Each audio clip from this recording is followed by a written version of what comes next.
Now is Congressman Jim McDermott, Democrat from Washington, and MSNBC contributor Goldie Taylor. Thank to both of you for joining me. Thank you, Reverend Sharpton. Good to be here. Congressman, some Republicans want to pretend coverage in America used to be fabulous. I mean, how do you deal with that? Well, you know, Al, it's really tough when they want to argue with their own. They make up their own facts. If you look at the numbers out of the World Health Organization, or you look out of any set of numbers about where the United States ranks, we do not have the best health care system in the country. We have access to the best if you have money, if you have insurance. But if you don't have insurance, you don't have preventive care. You don't have anything until you're suddenly in the emergency room in a dire mess. Yeah. And that's what America is really all about, is taking people care of them when they get sick, not in preventing illness or encouraging wellness. If we did that, we would have the best health care in the world. Now, you know, Goldie, Rush Limbaugh, the head of the party, said today that, let you hear what he said about the Affordable Care Act yourself. Listen to this. All it does is drive up prices like breast pumps and birth control pills and wellness plans. I mean, all of that stuff, all of this touchy-feely, liberal, do-good stuff that ought never be part of insurance. Buy your own birth control pill. Buy your own breast pump. Why? That's not a health issue. It's not insurance. It's welfare. I mean, I don't know if it gets any more outrageous than that, Goldie. You know, this really is the year of magical thinking for the GOP, really like no other. To say that breast pumps and birth control pills are not preventive care is really sort of living in another world. You're entitled to certainly your own opinion, but certainly not your own fact.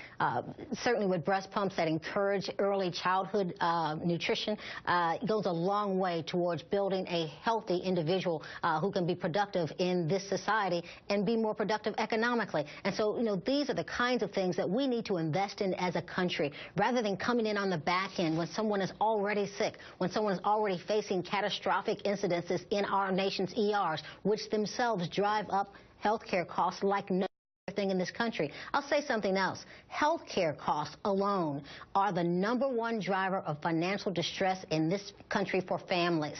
The #1 cause of divorce in this country for families is financial distress. No and so doubt. If this is the family, the party of families, then they ought to be about the family of providing, the party of providing affordable health care for all families. You know, Congressman, Goldie said we can have different opinions, not different facts.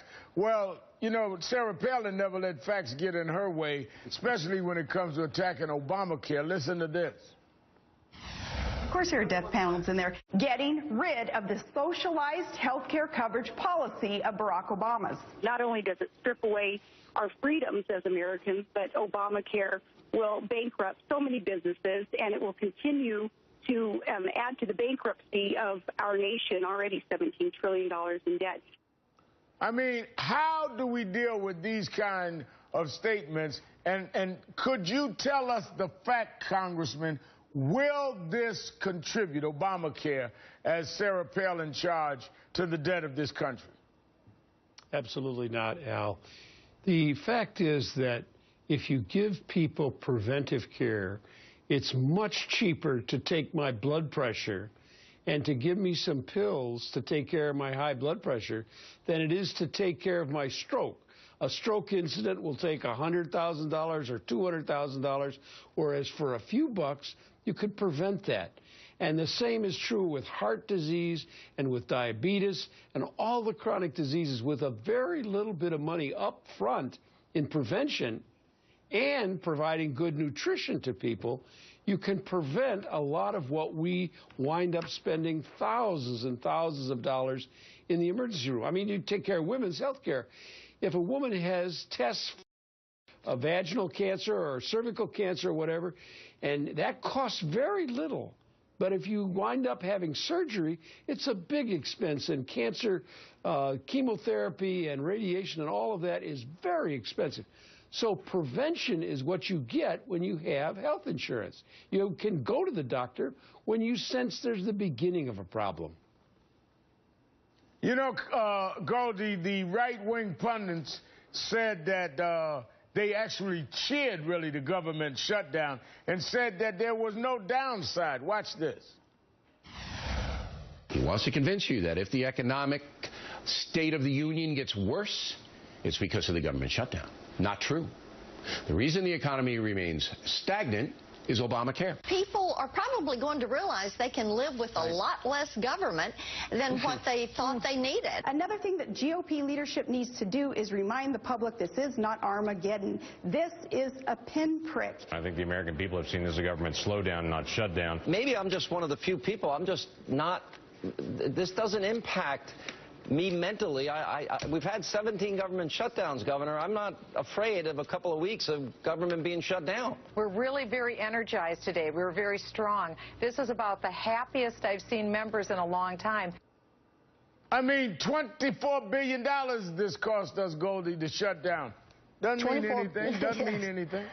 $24 billion, but Sean Hannity cannot process how a shutdown would impact him. Well, certainly doesn't impact him because he isn't drawing a check from government. But those people who are on the federal payroll, those people, hardworking people who go to the office every day and work on behalf of the American people, it was more than a pinprick for them to lose a week's worth of pay. Some 17 times when this country has shut down its government. And so it does have real impacts on very real people. And another thing, if you are going to shut down the government, that you are not investing in new jobs in this country. The #1 way to decrease the deficit in this country is to put people back to work so you have more tax-paying citizens and you can expand what people are able to do in their daily lives. And so I think the Republicans are attacking this once again from the wrong end of the problem. What they ought to be doing is about investing in the American people. For instance, they wanted to cut the SNAP program. That's going to impact 5,000 active duty military servicemen and women. That's going to impact 92,000 retired veterans who depend on those benefits to make their way. And so if they're going to have this conversation, let's have the whole conversation and not leave anything out.